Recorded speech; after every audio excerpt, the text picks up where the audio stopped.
years after claiming silver in the 400-meter, Sarasota native Emma Weyant seeking to represent the U.S. on the world stage at the Summer Olympics in Paris. That's just 62 days away, everybody. Emma joining us to answer our questions and yours on what's hot in Paris live on WFLA.com.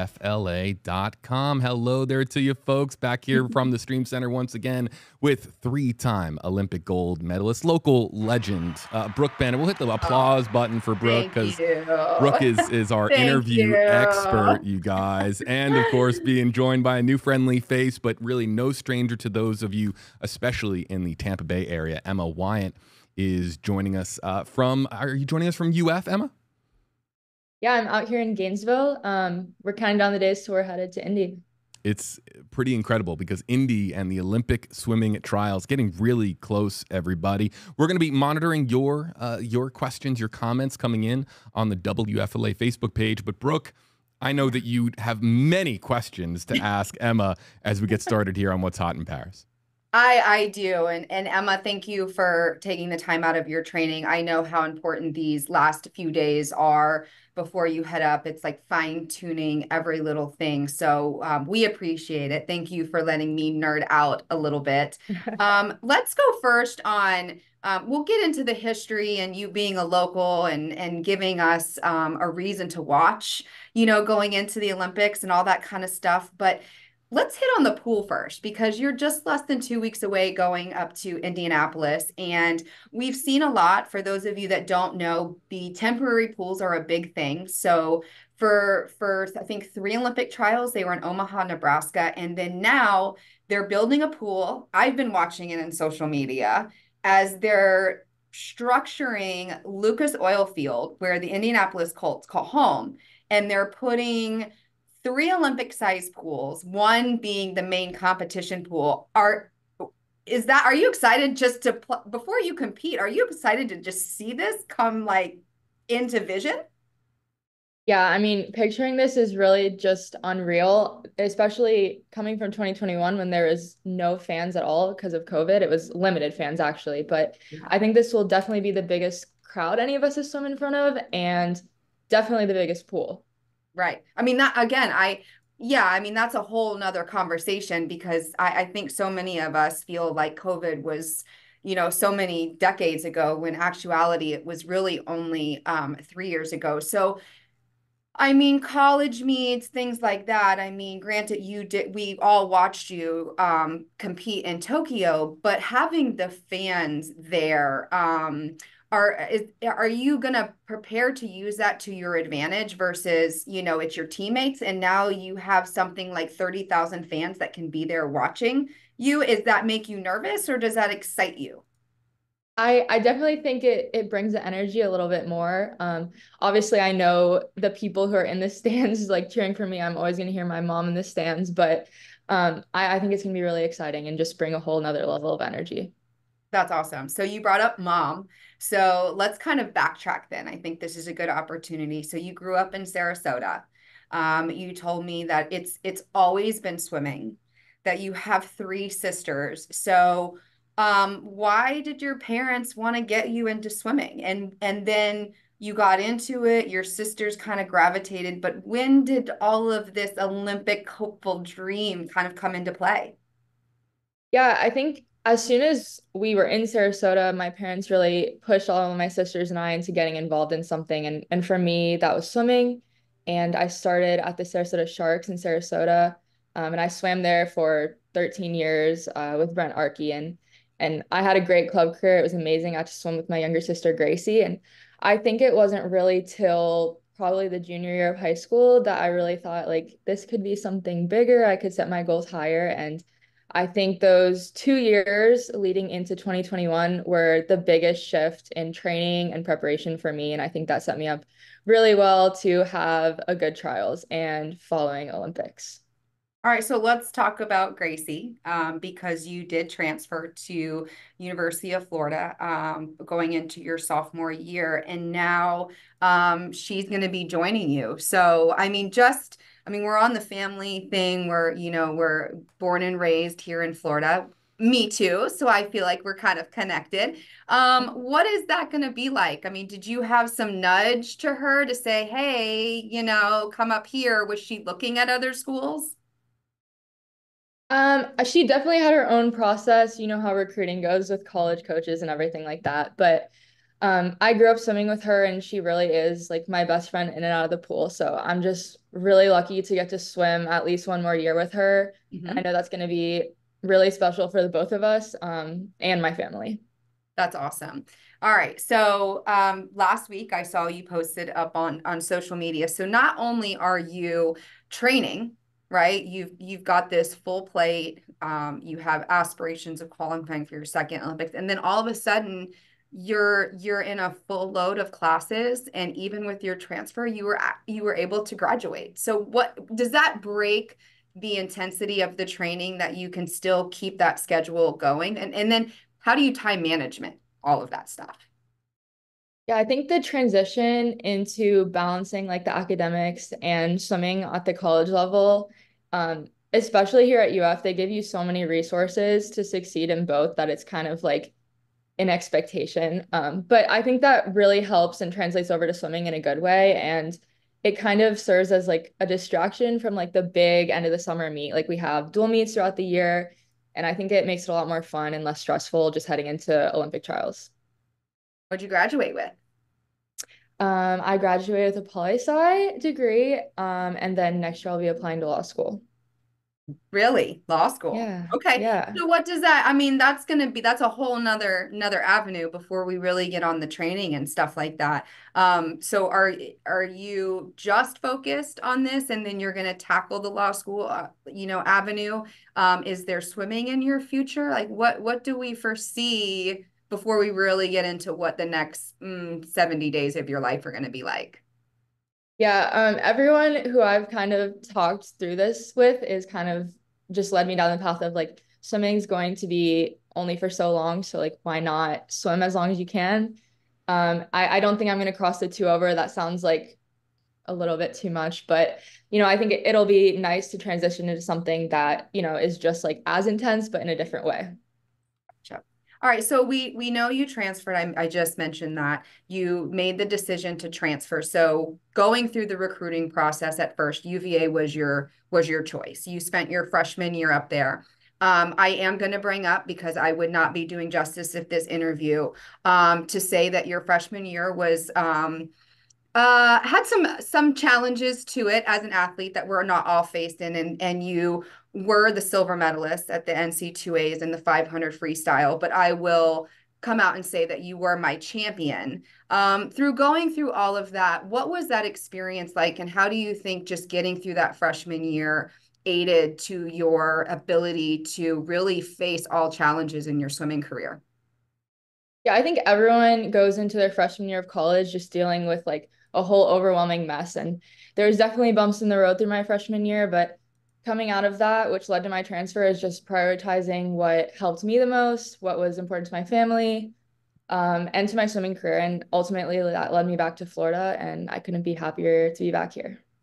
I was very excited. I mean, I always said this, and people always like, "Did you swim for the University of Florida?" I was like, "No," but if I went and said things that I wanted to do, I would have swam at the University of Florida, and I wanted to go to veterinary school. So there were some visions that never quite played out, but I've always been a Gator at heart. So I was happy to see you come back home to Florida. So talk about the team there at University of Florida and led by Coach Anthony Nesty, which we need to let the audience know, a 1988 gold medalist himself in the 100-meter butterfly. He actually swam and went to UF. So he has an amazing story, was an assistant under Greg Troy. What kind of knowledge and leadership has he brought to that program? And then also for you. Yeah, there's just so much tradition here at UF, and I think that's been established through the years with Troy and then now Nesty. And he really sets the expectation that this training group, this program, it's difficult, but it's really rewarding if you trust the process. And I think he's so good at dealing with everyone's individual goals as well as like setting team goals. And I think that's what gets everyone like so bought into the culture here. And obviously this group has probably the best pro group in the country. Yeah. And they train with the college kids, which is really cool. Like we're training in a group with Bobby and Andrew, who I know you're talking to tomorrow. Yeah, we'll get to them in a minute. Don't worry. Yeah, I mean Katie Ledecky, the greatest swimmer of all time. I mean, they serve as really great examples for all the college kids and everyone coming in that's going to be new next year. Brooke, if I may hop in here really quickly, because I have the first question from a member of our live audience joining in. And again, you can ask questions here on Facebook Live for Emma Weyant, joining myself and Brooke Bennett here on WFLA.com. And it comes in from David saying, hashtag, hey, Emma, when it comes to swimming, what time do you have to get to be in the Olympics? And Brooke, this is a good opportunity for you to hop in here as well and kind of explain a little bit as to what's going to be going on at trials and some of the competition that's going to be taking place ahead of Paris. It's a great question, David. Yeah, so I mean, obviously Brooke knows this, but in the US, the top two finishers in my event and the distance events are selected to the team as long as we go under the A cut, and then the relays for the 200 free are the top six. But I swim the 400 IM, and if I place first or second, I'll qualify for the team. Yeah. So, I mean, basically, when you get to the Olympic trials, the times don't matter. It's the place. And to the audience and to David for asking that, you know, to me and Emma, I'll say for my 3 experiences at Olympic trials, and then going on to the Olympic Games, the stress level at the trials is so much greater than the Olympic Games, because like you said, it's first and second, and many times third, fourth, fifth place finishers at the US Olympic trials could go on to the Olympic Games and medal.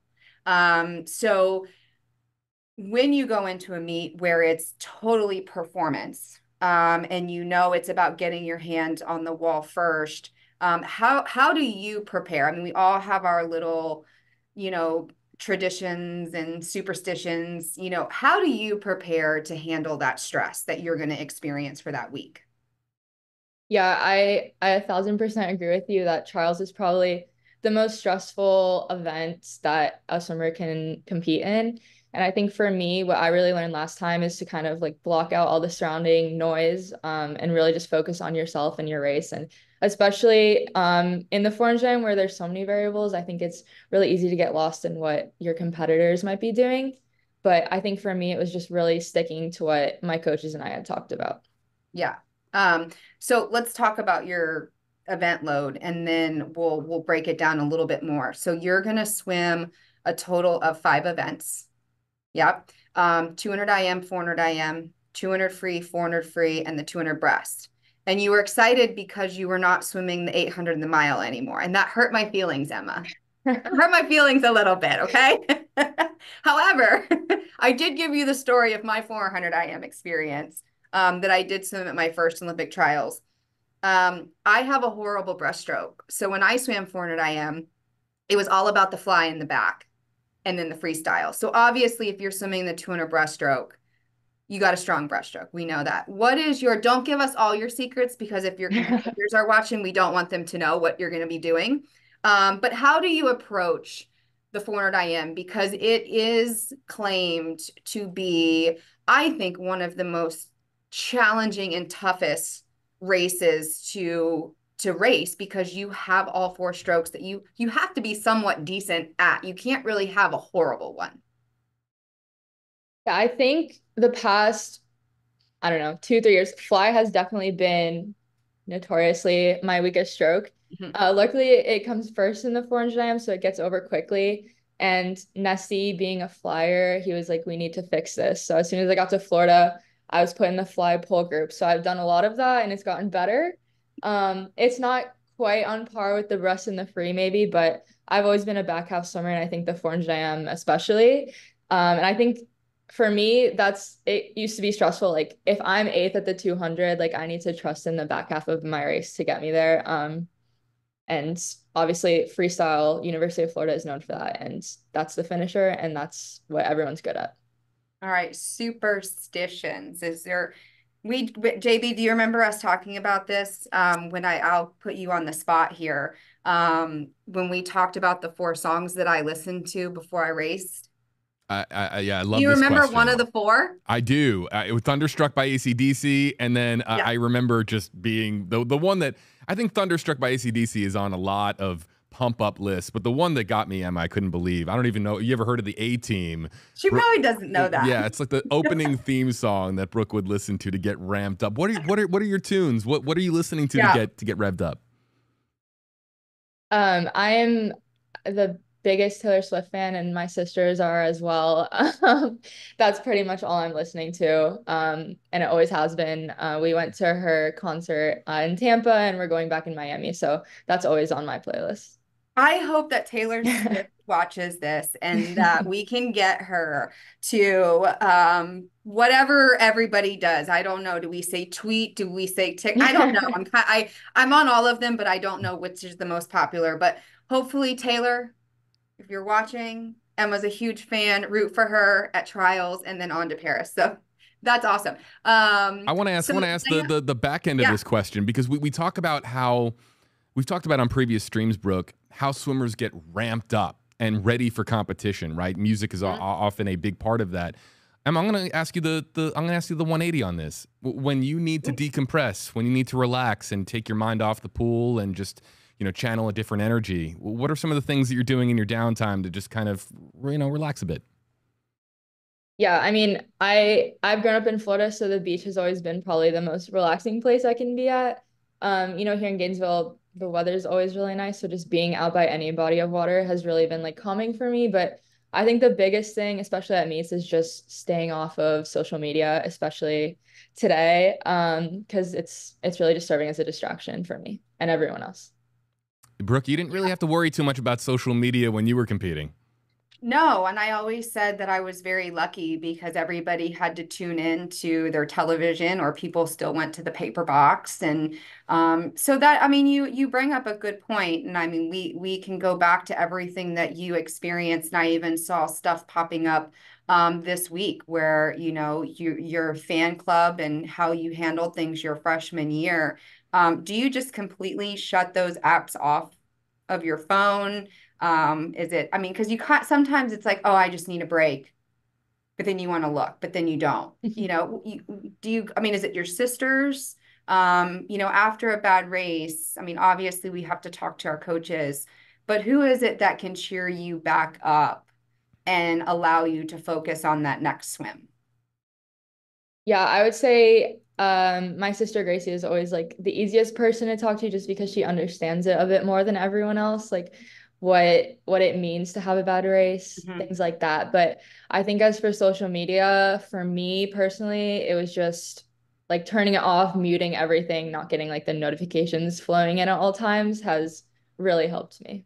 Good. Smart girl. Keep doing it. Turn the silence on your phone. Nobody can bother you.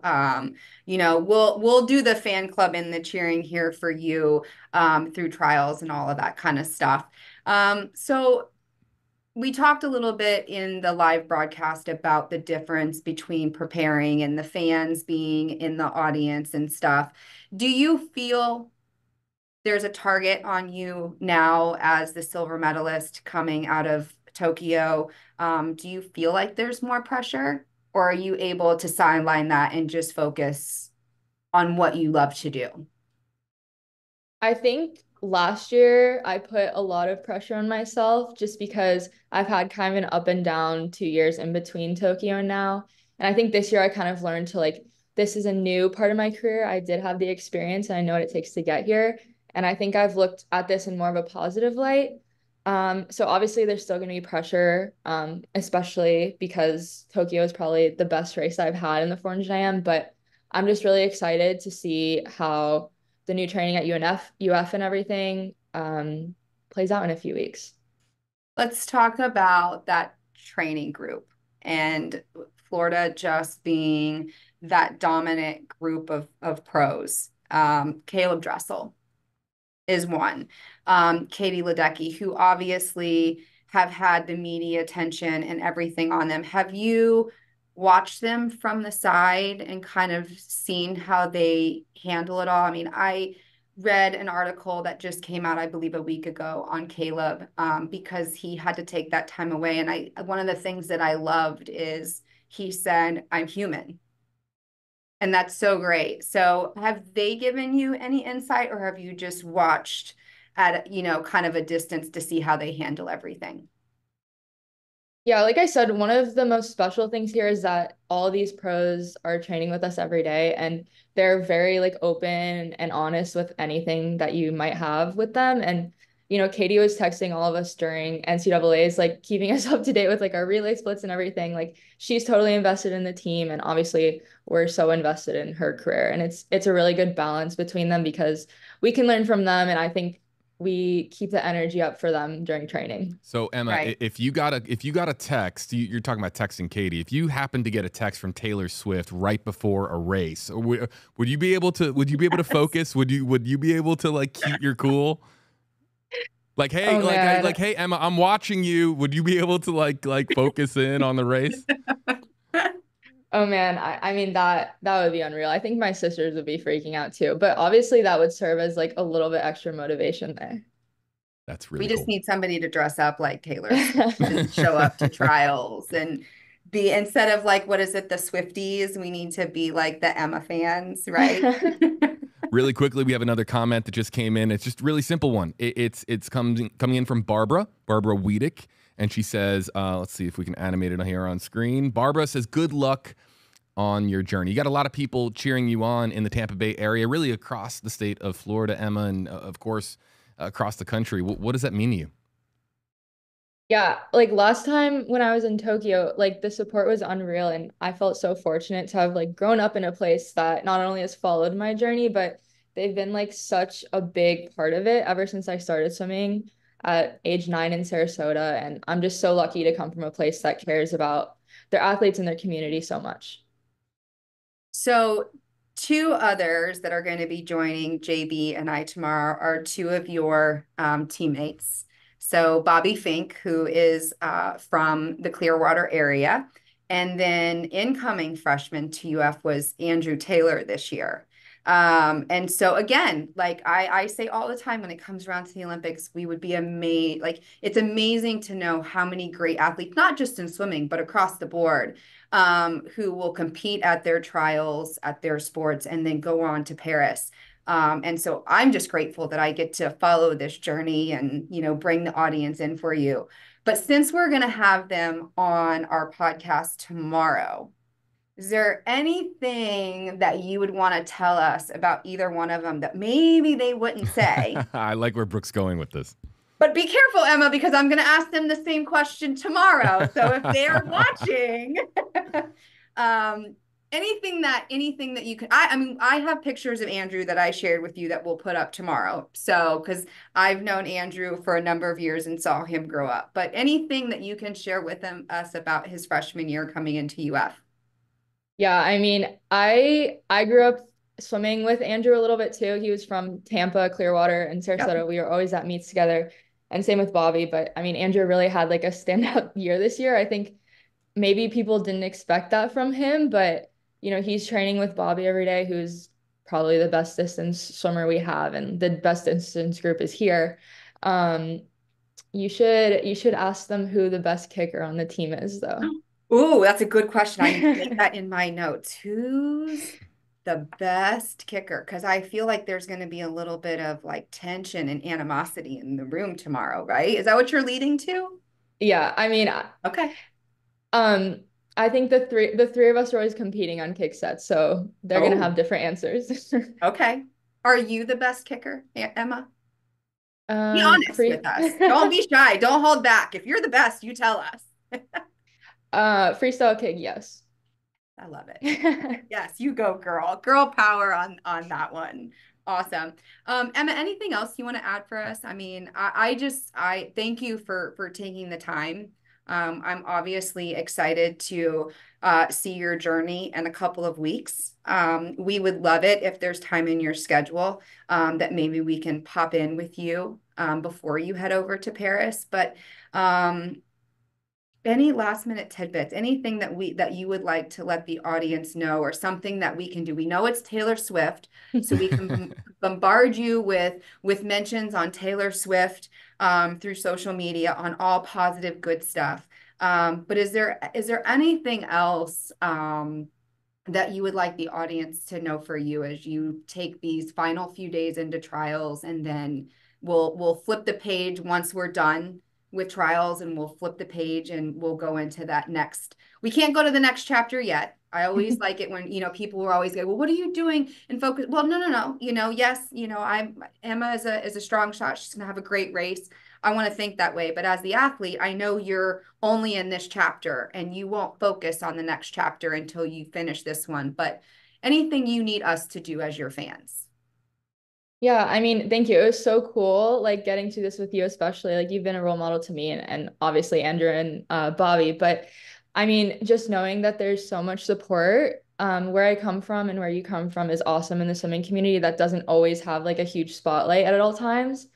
But just seeing everyone's supportive messages is always so encouraging, especially in a sport like swimming that is so grueling. And I think the fun part is about to show up, and I'm just really excited and grateful for everyone in Sarasota and Tampa. That's awesome. We are certainly grateful for the time. I've been a big fan of yours for a long time too, so it means as much to me as it does to you. And Emma, with all of the folks that are joining, perhaps watching live or perhaps watching after this interview has made its way to social media, I would like to thank the people that were commenting along here with us. As we follow you in the weeks and months ahead, what's something that you want the folks that are watching right now, people here in the area, to know about you? When they see your name on that graphic pop up and see you in the pool, what's something they need to know about Emma Weyant? I would just say how important like family, community, and really just Florida has been to me. Like this has all just been greater than I ever could have imagined, my success in this sport, my career. And I'm just really looking forward to getting better and making my family and everyone else proud. That's outstanding. And we are wishing you, and Brooke, we're, of course, all of us here at WFLA, the entire WFLA family, just wishing you the best of luck. Of course, we'll have Bobby and Andrew on tomorrow, but just while we're spotlighting you here today, we are going to be cheering you on in the biggest way here. You're going to hear us all the way from Indy. I can guarantee it. Absolutely. Thank you. And to everybody joining us here on WFLA.com, I'd like to give one more time a special thank you to Emma Weyant and our co-host, three-time Olympic gold medalist Brooke Bennett, who will be back on stream with us tomorrow with Bobby Fink and Andrew Taylor. Very much looking forward to that conversation. You can read more in our ramp up to Paris 2024 right now on WFLA.com. Thanks so much for joining us, and we'll see you next time on What's Hot in Paris.